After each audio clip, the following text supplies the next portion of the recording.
नहीं पाए महाराज। रावण ने भी तप किया महाराज, और कुंभकर्ण ने भी तप किया, विभीषण महाराज जी ने भी तप किया। ब्रह्मा जी से वरदान मांगने लगे। रावण ने, ब्रह्मा जी ऐसा वरदान दीजिए कि हमें कोई नहीं मार पाए, हम अजय हो जाएं, अमर हो जाएं।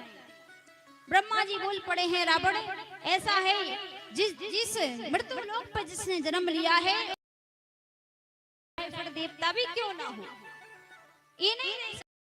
आज रावण ने सोचा चलो कोई बात नहीं है, दूसरा दे दीजिए। दिमाग लगाया, कहा कि ये वरदान दीजिए कि मुझे भगवान के अलावा और कोई नहीं मार पाए, मनुष्य के अलावा कोई नहीं मार पाए। मैं इतना प्रतापी हूँ, इतना सामर्थ्य रावण में होता था महाराज, कैलाश पर्वत को एक उंगली से उठा लेता था, इतना सामर्थ्य रावण में था। आज कहा कि मुझे केवल मनुष्य ही मार सके, और मन में विचार कर रहा है मनुष्य मेरा क्या बिगाड़ लेंगे। मांगा है वरदान, विभीषण जी ने भक्ति का दान मांगा है। वो कुंभकर्ण जैसा ही मांगने वाला था महाराज, सरस्वती आकर बैठ गई। आज कुंभकर्ण मांगने वाला था कि महाराज 6 महीने में एक बार हम सोए, बाद बाकी हम जागते ही रहे। अगर जागते रहते तो सारे संसार को ही खा जाते पूरा ही। उल्टा बोल गया, मैया सरस्वती जी ने बुलवा दिया कि 6 महीने हम सोए खूब, एक दिन के लिए उठे, बस दे दिया वरदान।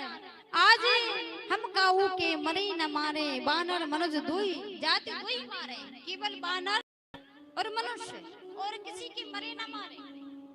आज चलते दशानन डोलत अबनी महाराज, जब दशानन जब रावण चलता था तो धरती मैया हिलने लग जाती थी, डगमगाने लग जाती थी, इतना सामर्थ्य रावण में हुआ करता था। और जब जब गर्जना करता था स्त्री के गर्भ गिर जाते थे महाराज, इतना हुंकार। जब रावण का जन्म होता है महाराज, सबको परेशान करने लगा, अति से दे के धर्म की गिलानी, परम पवित धरा अकुलानी। जब इतना घोर पाप होने लगा, धरती मैया घबराने लगी।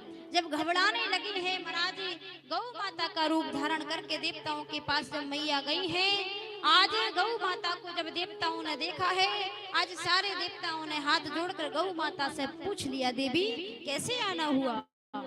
आज मैया बोल पड़ी है कि हे देवताओं, धरती पर इतना पाप अत्याचार बढ़ने लगा है, अब मेरा सामर्थ्य नहीं है कि मैं झेल पाऊं।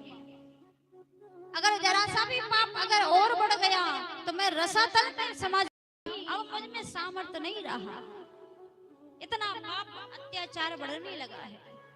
आज सारे देवता आज बैठे सुर सब करही विचारा, आज सारे देव बैठे हैं विचार कर रहे हैं। आज कहा, सब लोगों ने कहा चलो ब्रह्म के पास चलते हैं, वही कुछ समाधान निकालेंगे। आज सभी लोग भगवान से, कोई कहता है क्षीर सागर में मिलेंगे, कोई कहता है बैकुंठ में मिलेंगे, कोई कहता है भक्तों के पास मिलेंगे, कोई कहता है मंदिर में मिलेंगे। अपना अपना मत बता रहे हैं कि भगवान कहाँ मिल सकते हैं।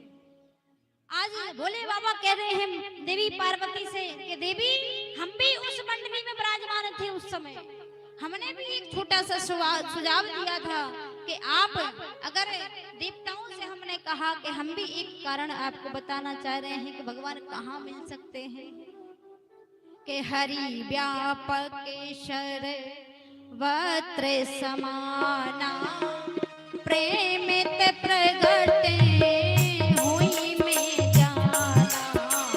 हरि व्यापक सर्वत्र समाना प्रेमित प्रगट हुई में जाना।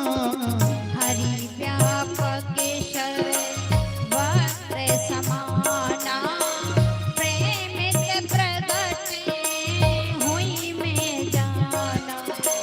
हरि व्यापक सर्वत्र समाना प्रेमित प्रगट होई में जाना। आज बाबा कह रहे हैं कि हरि व्यापक सर्वत्र समाना प्रेमित प्रगट हुई में जाना। कहा देवताओं कहीं जाने की आवश्यकता नहीं है, केवल भगवान को प्रेम से बुलाने की आवश्यकता है। भगवान तो हर क्षण हर कण कण में व्याप्त है, सभी देवताओं ने भगवान की स्तुति की है, मंगल भगवान का ध्यान किया है। आज जैसे ही ध्यान किया है, आज भगवान से नाना प्रकार से बोल रहे हैं, आकाश मंडल से आकाशवाणी हो जाती है, देवता आप चिंता ना करो, मैं बहुत जल्द धरा भूमि पर अवतरित होने वाला हूँ, आप बिल्कुल भी चिंता ना करो, मैं बहुत जल्द आने वाला हूँ। आज पृथ्वी मैया को समझाया है, समझाने के बाद विदा किया है। आज सारे देवी देवता कहने लगे हैं भगवान का अवतार होने वाला है, इसीलिए हमारा भी कर्तव्य बनता है कि हम आप भी जाकर के जन्म ले लें। आज सब लोग अपने अपने स्वरूप में आए हैं। भोले बाबा ने आकर के हनुमान जी का रूप धारण किया है, नाना प्रकार से सब कुछ ना कुछ रूप ले लेते हैं धरा भूमि पर आकर के। आज भोले बाबा बड़े सुंदर भाव से कथा श्रवण करा रहे हैं मैया को, मैया बड़े भाव से सुन रही हैं। कहा देवी कि ये की बार भूपति मन माही, कि ये की बार भूपति मन माही, भय गिलानी मोर सुत नाही। ओ भई गलानी मोरे सुत नाई। एक बार भूपति मन माही, ओ एक बार भूपति मन माही। भई गिलानी मोर सुत नाही। ओ भई गलानी मोरे सुत नाई। आज कहा देवी एक बार भूपति मन माई, भई गिलानी मोरे सुत नाई। एक बार की बात है महाराज, 10 है महाराज। यहाँ पर कई वर्णन आते हैं, संत जन विप्र जन विद्वान जन यहाँ पर नाना प्रकार के अर्थों का बखान करते हैं। एक बार भूपति मन माई, भई गिलानी मोर सुत नाई। महाराज दशरथ जी को एक ही बार गिलानी क्यों हुई?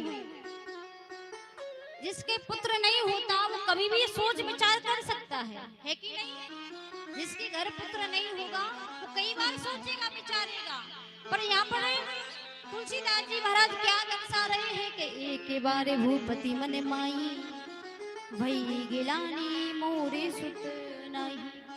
कहा महाराज दशरथ जी को वो भी बुढ़ापे में जाकर के गिलानी हुई, चौथा पन इनका चल रहा है महाराज, तब जाके इनको गिलानी हो रही, तब इनको होश आया है कि मेरे घर पुत्र नहीं है।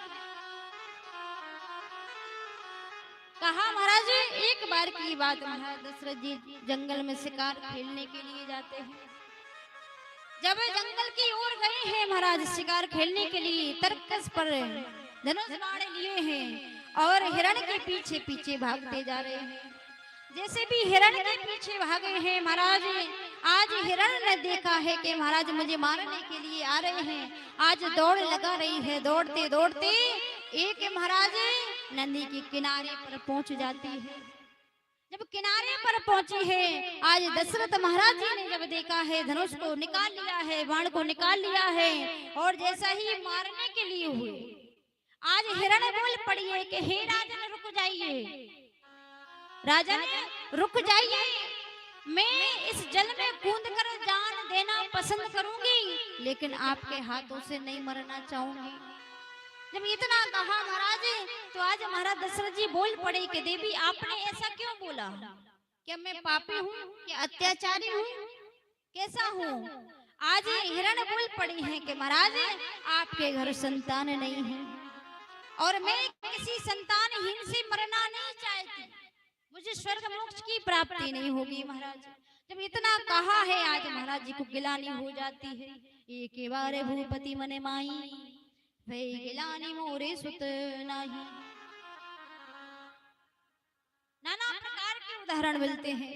कहा एक बार की बात है, महाराज दशरथ जी अपने कक्ष में बैठे हैं और जैसे ही कक्ष में बैठे हैं, उनकी निगाह जब दर्पण की ओर जाती है, कांच की ओर जब गई है, कहा एक उनको बाल सफेद दिख जाता है मुकुट के पीछे, बुढ़ापा आ गया, तब मन में विचार करने लगे हैं कि मेरा चौथापन आ गया है, मेरे घर पुत्र नहीं।